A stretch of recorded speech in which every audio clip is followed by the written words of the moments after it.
শুক্রবারে ভোট তারিখ পরিবর্তনের দাবি নিয়ে নির্বাচন কমিশনের দ্বারস্থ নদওয়া।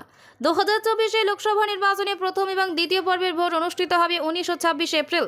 উল্লেখ্য, দুটি তারিখ শুক্রবার জুমার দিন হওয়ায় উহার উপর আপত্তি নিয়ে ভারতীয় নির্বাচন কমিশনের দ্বারস্থ হল ধর্মীয় ও সামাজিক সংস্থা উত্তর পূর্ব ভারত ইমারতে শরিয়া নদওয়াতুত তামির।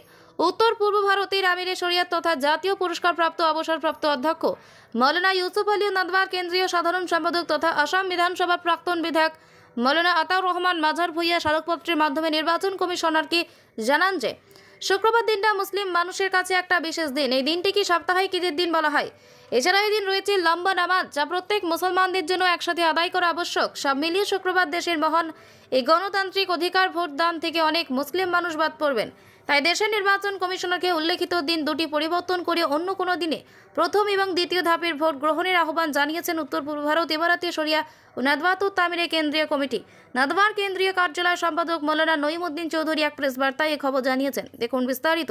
বদরপুর থেকে নিজস্ব প্রতিনিধি ভিশন 24। আসসালামু আলাইকুম সুধী সজ্জন মণ্ডলী, আপনারা নিশ্চয়ই জানেন যে ভারতীয় সংসদীয় নির্বাচনের নির্ঘণ্ট ঘোষণা করা হয়েছে এবং প্রথম ও দ্বিতীয় পর্বের নির্বাচন ইলেকশন কমিশন কর্তৃক ঘোষিত সূচি অনুযায়ী 19 এবং 26 এপ্রিল অনুষ্ঠিত হবে।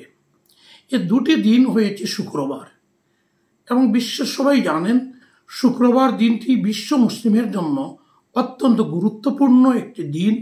এদিন জুমার নামাজ সবাই সম্মিলিতভাবে পড়তে হয়, একাকি পড়লে হয় না। এজন্য এই দুটি দিন নির্বাচনের জন্য নির্দিষ্ট হওয়ার জন্য মুসলমান যারা কর্মচারী ভোট নিতে ব্যস্ত থাকবেন, ভোটাররা ভোট দিতে ব্যস্ত থাকবেন।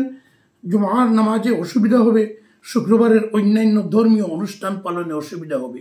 এজন্য উত্তর পূর্ব ভারত ইমারতে শরিয়া ও নদওয়াতুত তামিরের পক্ষ থেকে উত্তর পূর্ব ভারতের আমির শরীয়ত মৌলানা ইউসুফ আলী সাহেব এবং সাধারণ সম্পাদক হিসাবে আমি মৌলানা আতাউর রহমান মাঝার ভূঁইয়া ইলেকশন কমিশনের কাছে স্মারকপত্রের মাধ্যমে আমরা দাবি জানিয়েছি প্রথম এবং দ্বিতীয় পর্যায়ের এই ভোটের তারিখ দুটি পরিবর্তন করে শুক্রবারের পরিবর্তে সপ্তাহের অন্য যে কোনো দিন ঘোষণা করার জন্য আমরা দাবি জানিয়েছি। আমি আশা করি নির্বাচন কমিশন গুরুত্ব সহকারে আমাদের দাবি বিবেচনা করে এই দুটি তারিখ পরিবর্তন করে প্রথম এবং দ্বিতীয় পর্যায়ের নির্বাচনের জন্য পুনরায় তারিখ ঘোষিত করবেন।